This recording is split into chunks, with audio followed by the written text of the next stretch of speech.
Hey everybody, how's it going? I hope you're having a lovely day. Today's video is most likely not going to be popular amongst a lot of you. However, I felt the need to advocate on behalf of businesses that have to make these types of decisions, and I also felt the need to just have a heart-to-heart on how I make certain decisions at my company. And hopefully this provides a little bit of insight into what seems to be a one-sided issue that, again, I fully expect my comments to be mad at me for having this opinion on. So this is an article from Bloomberg, and it says that New York City is going to ban firing most workers without a good reason. Most employees work at will and can be fired without cause. A similar law for fast food workers took effect in July of 2021. So this is a very interesting piece of legislation. It says that New York City employee jobs would be legally protected unless their boss could demonstrate misconduct, unsatisfactory performance, or a genuine economic need to eliminate their position. And what I find interesting here is right under that, it says the bill will also restrict companies' use of technology to surveil and assess worker performance. How can families feel economically safe and secure and build futures here in the city when they don't know whether they'll be fired on a whim tomorrow? Said Caban, a Democratic Socialist of America member who chairs the Council of, I'm just going to take a wild guess. This person doesn't run a business. And so let's dive into this a little bit. So one of the things that I've always been really, really proud of at my particular business is that I don't really care about resumes. I'll look at it a little bit, but for the most part, I tend to ask people to come in, try out something for, like, if you want to apply for a board repair position, let's see what you got in 10 minutes, 20 minutes. Let's see your skill set. And I don't really care about your past. I don't care if you have a criminal history, both state and federal, which some of my applicants and former employees have had. I don't care if you just get out of high school and have a broken family. I don't care if you are lacking in job experience. I don't care if you have a disability. I don't care if you used to have a drug problem and just get out of rehab 2 weeks ago. Essentially, one of the things that I've always been proud of at my business is that I am willing to give everyone, and I mean just about everyone, a chance. People that most other companies would go, pfft, as long as they demonstrate some basic level of potential, because I believe that that is what I had when I was 17 years old and I applied to Avatar Studios. I wasn't in the best place in my life, wasn't in the, most certainly didn't have an impressive resume, definitely didn't have a good history, but they took a chance on me. So I feel like it is imperative to take chances on people, and that's one of the reasons that I think that I have the staff that I have. I have said yes to people that I think many others have said no to, and I think that these other companies looked over diamonds in the rough, people that would have been really, really amazing to have. And as a result, I have the ratings that I do, and most other businesses in this industry don't. Some people are going to say, well, no, that's just from YouTube fame. But if you use archive.org, you'll see that even before I had a YouTube channel, I was substantially above many other businesses in the area. And that is because I had a great staff. Oreo, if you hit the key on the keyboard that goes stop recording, I will get you. Oh, no, Oreo, you don't go over the keyboard. You see how Clinton goes over the armrest? He never goes over the keyboard. Anyway. So, back to this. And one of the things that gives me a feeling of comfort in taking chances on people that many other businesses may not take chances on is that I can let them go. And I don't have to justify it to another authority. If somebody is not doing their job well, if somebody, makes comments that I don't have on recording them making, but that are fairly inappropriate, I can let them go immediately. I don't have to worry about whether there was a witness to the inappropriate comment that was made. I don't have to deal with, let's just hypothetically say, I don't know. I make a mistake and I hire somebody that's really promising that just so happens to have had a history of alcoholism who says that they want to bang the receptionist in the ass with an earshot of the receptionist. I don't have to have proof that they said that. The receptionist doesn't actually have to have heard it for me to show them the fucking door. I don't have to have a he said, she said, you fire me without cause. I can say it is my business. Go before you get me sued. If I have somebody that, just another hypothetical, totally hypothetical, I think that they may actually have management potential. I try to see how they would do when it comes to hiring and everything, decides to take that little bit of responsibility I gave them and fake job interviews and pretend that people are qualified when they're not and hire their best friends and cost me $20,000. I can tell that person they get to go without having to deal with somebody like this. Entered into the Leads Online database, or how does that work? If I hire somebody to do a job and it takes them 6 to 9 hours to do it, even after they've taken their time to become accustomed to and set up the tooling and the machinery for it, I don't have to argue back and forth with them and a city regulator that this job does not take 6 to 9 hours, but rather it takes a half hour. I can just let them go. The problem here is that a law that means that I need to talk to people from New York City government when I fire somebody is going to mean that I'm less likely to actually hire people. Well, I shouldn't say me because my business is going to be out of that city in 2.5 weeks, and good fucking riddance. But I digress. The point here is that this is going to discourage people from taking these types of chances on new hires. I may only hire somebody when I absolutely need them, not when I just think I may need them because 2 months from now things are getting busier. I may only hire people that I know personally. I may be very, very restrictive with how it is that I take on new staff if I know that I'm going to have to deal with a fight, not just with that particular employee, but also with the brain dead members, and let's be real here, you heard that recording, brain dead members of city government anytime that I have a particular issue. I actually decided to settle on the particular issue in this video, and I was not able to settle because the city's own website didn't work. I had to spend 3.5 hours on the phone with Oath Court to actually be able to pay my own settlement. I was audited, and it took me over a year to get them to actually look at my books and read them properly so that they could come to the conclusion that I did not owe them almost $1 million in sales tax for items that I would have literally been ripping off my customers had I charged them sales tax, because those items are not sales taxable by New York State code.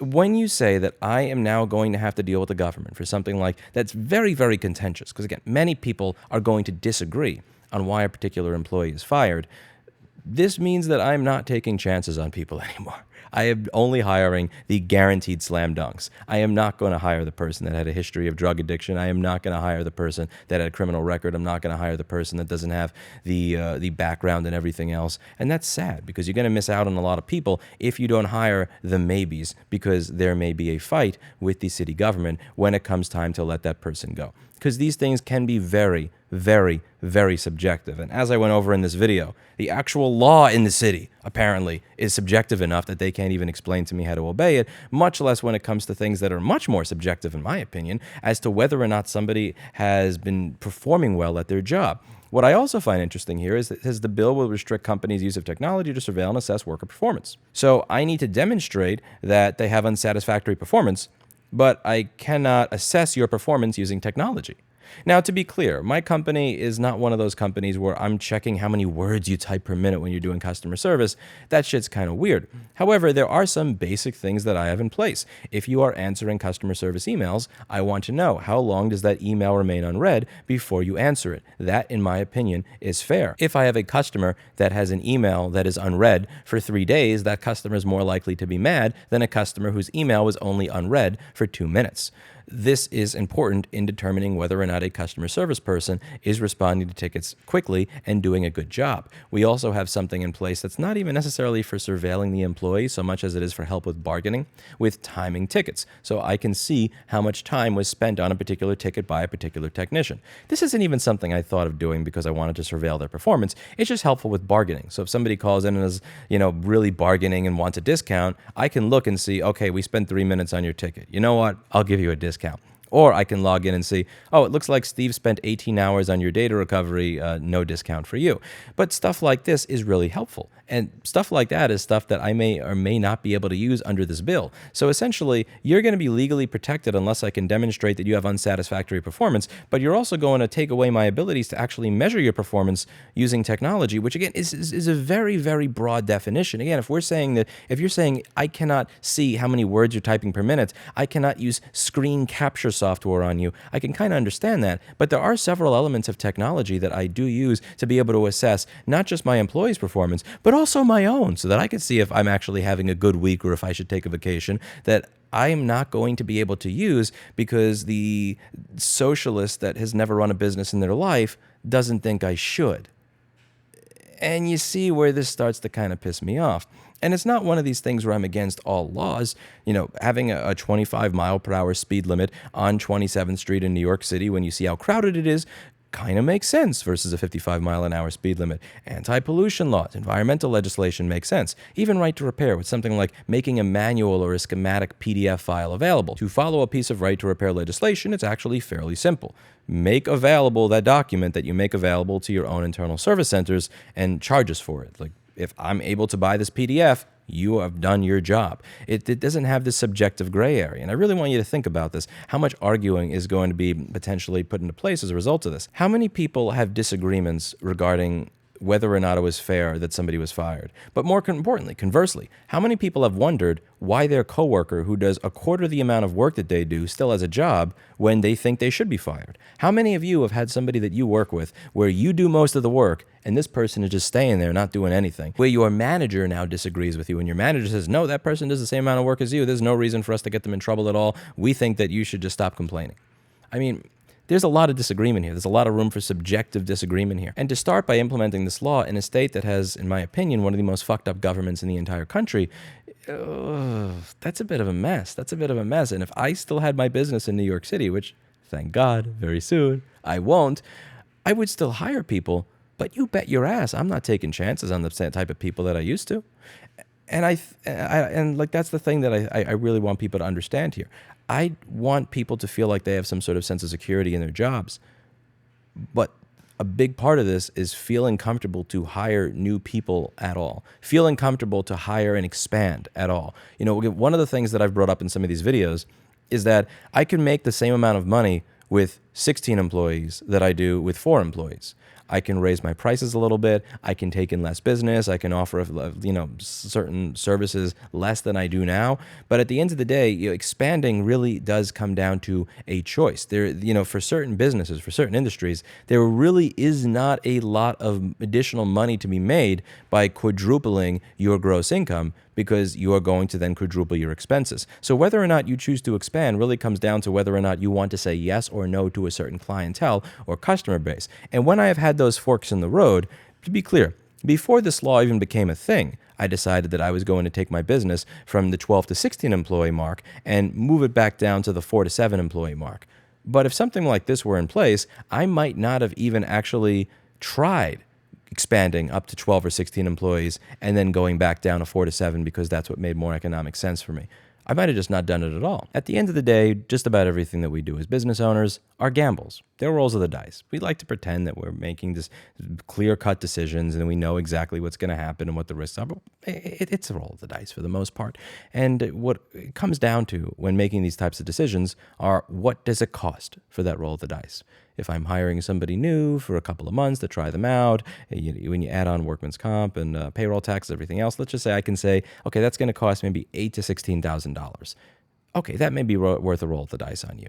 But if it is now going to cost me maybe $30,000 to $60,000 because I will have to keep you on longer, even if you're functionally useless, or because I have to fight with the city or deal with suits back and forth, now you've raised the cost of that roll of the dice from $8,000 to $16,000 up to maybe $60,000. And if that is the case, now it may not be worth it for me anymore to decide to roll the dice, to take a gamble on you.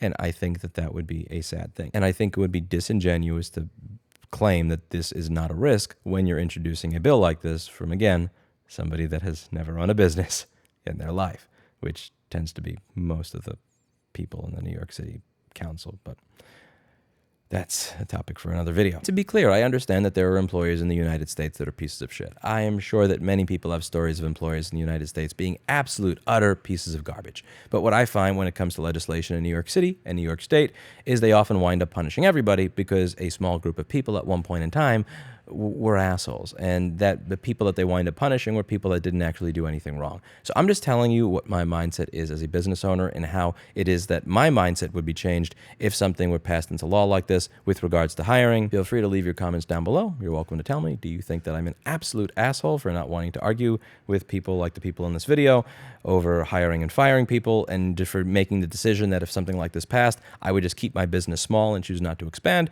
Or do you think that that is reasonable given the repeated demonstrations of incompetence by New York City and state government? I'm curious what you think. Let me know in the comments down below.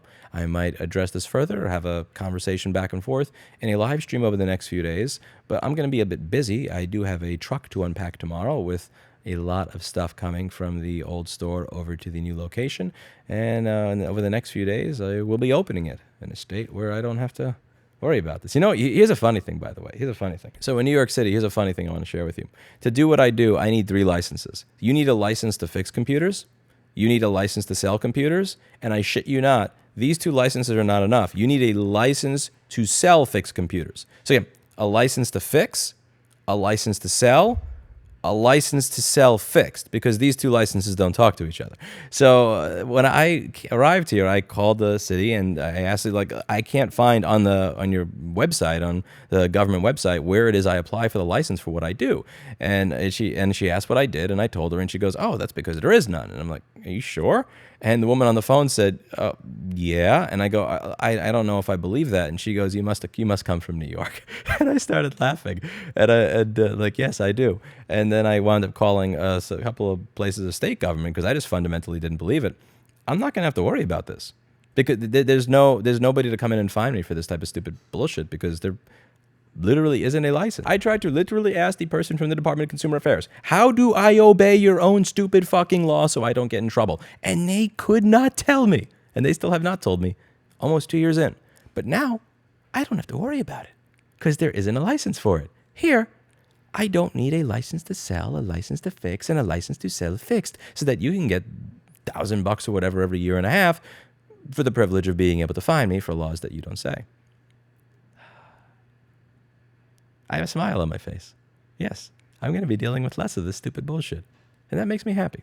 That makes me happy. Also, just want to make sure you guys know this, for everybody in the area, I have some open to the public repair workshops here at futo.org/workshops. That's futo.org/workshops. I am posting a schedule and I'm updating it every day with dates where people are able to come by and work on their own electronics. There is no charge. You are welcome to use the microscope, soldering station, multimeter, hot air station, all of that. Learn a little bit about basic electronics, learn a little bit about soldering, learn how to use a microscope, and get a little bit of a better familiarity with how all this stuff works. You're welcome to come by. It is free. You do not have to be a nerd. You do not have to have any qualifications whatsoever. Anybody is more than welcome to come by during the hours that are listed on that page to try and learn, because I'd like to see more people get into doing what it is that I do and be excited about being able to work on their own stuff. And so would the founder of the organization Futo. So if this is something that is of interest to you, do stop by. Somebody stopped by yesterday with a PowerBook board from the early 90s, which is really cool. We showed him how to get a